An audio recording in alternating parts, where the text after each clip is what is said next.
చూసుకున్నట్లయితే ఏపీకి సంబంధించి ఉమ్మడి ప్రభుత్వం ఉంది.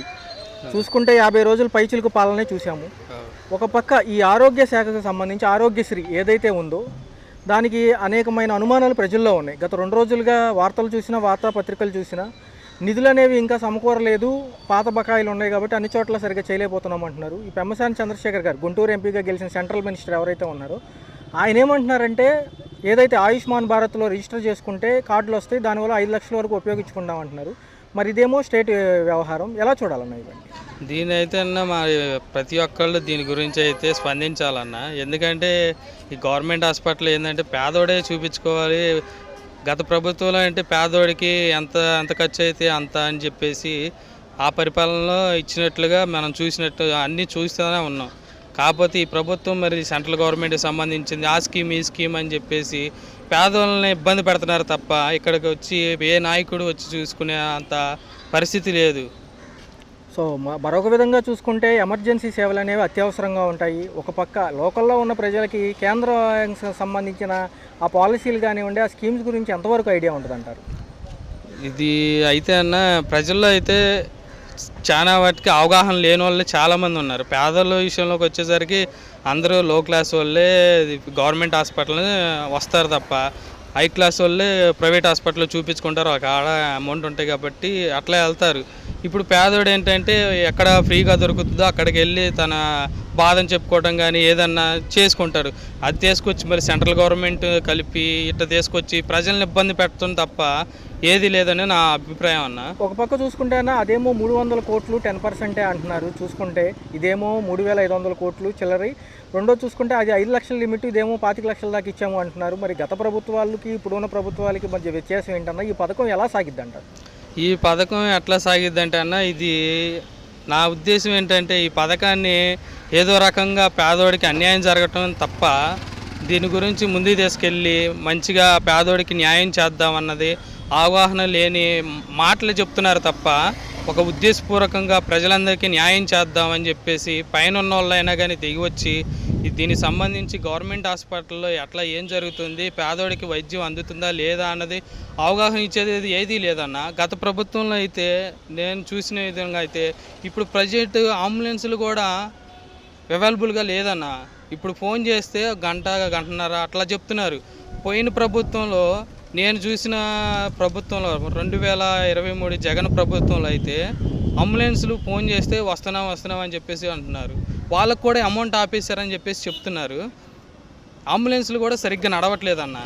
పేదోడికి చాలా ఇబ్బంది కలుగుతుంది. ఇప్పుడు డబ్బులు పెట్టుకొని రావాల్సి ఎక్కడి నుంచైనా రావాలంటే గవర్నమెంట్ హాస్పిటల్కి విజయవాడకి డబ్బులు పెట్టుకోవాలి. 4 ఏళ్ళు 3 ఏళ్ళు అంబులెన్స్లు పెట్టుకోవాలంటే ఎవరు పెట్టుకోలేని పరిస్థితిలో అందరూ ఉన్నారు. ఇక్కడికి వచ్చి మళ్ళీ ఇక్కడ ఖర్చులు పెట్టుకోవాలి.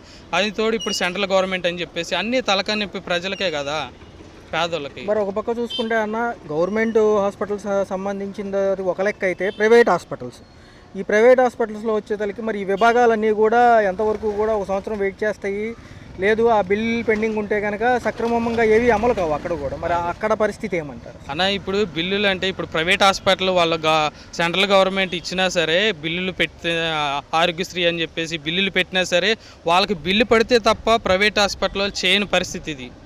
ఏంది గవర్నమెంట్ హాస్పిటల్ ఏంటంటే పేదోడికి న్యాయం జరిగిద్దని ఇక్కడికి వస్తాడు.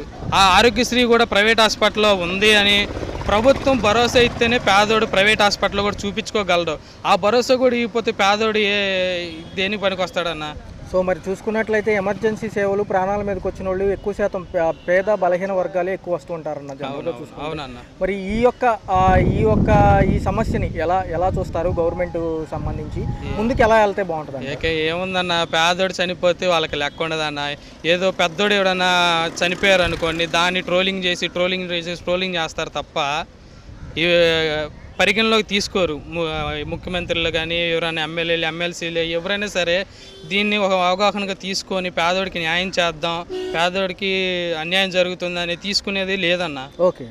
సో ఫైనల్గా ఎలా ముందుకెళ్తే బాగుంటుంది? ఎలా ముందుకెళ్ళేది ఏంటంటే ఆరోగ్యశ్రీ అన్నది అప్పట్లాగే కొంచెం పరిగణలోకి తెచ్చి మంచిగా పేదోడికి కావాల్సిన పరికరాలన్నీ తీసుకొచ్చి గవర్నమెంట్ హాస్పిటల్ పేదోడికి న్యాయం చేయాలని నేను కోరుకుంటున్నా. ప్రతి ఒక్కరు కోరుకునేది అదే. ప్రైవేట్ హాస్పిటల్లో చూపించుకునే స్తోమత లేని వాళ్ళు చాలామంది ఉన్నారు.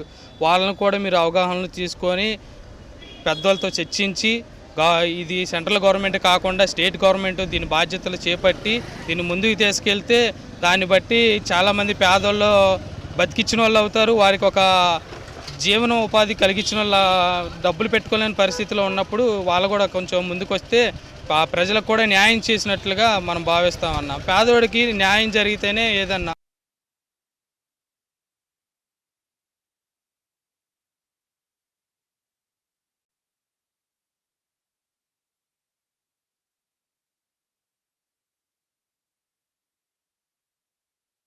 Please do subscribe to Telugu Rajyam channel. Please do subscribe to Telugu Rajyam channel. Please do subscribe to Telugu Rajyam channel. Hi అండి, నేను మీ ఆర్పీని, నెల్లూరు పెద్దారెడ్డి చేపల పులుసు ఓనర్ని. మీరు తెలుగు రాజ్యం అనే ఈ యూట్యూబ్ ఛానల్ సబ్స్క్రైబ్ చేసుకుని మంచి మంచి వీడియోలతో వస్తారు. Thank you so much. Hi people, I'm Sonakshi Verma and you please watch Telugu Rajyam and please subscribe to the channel.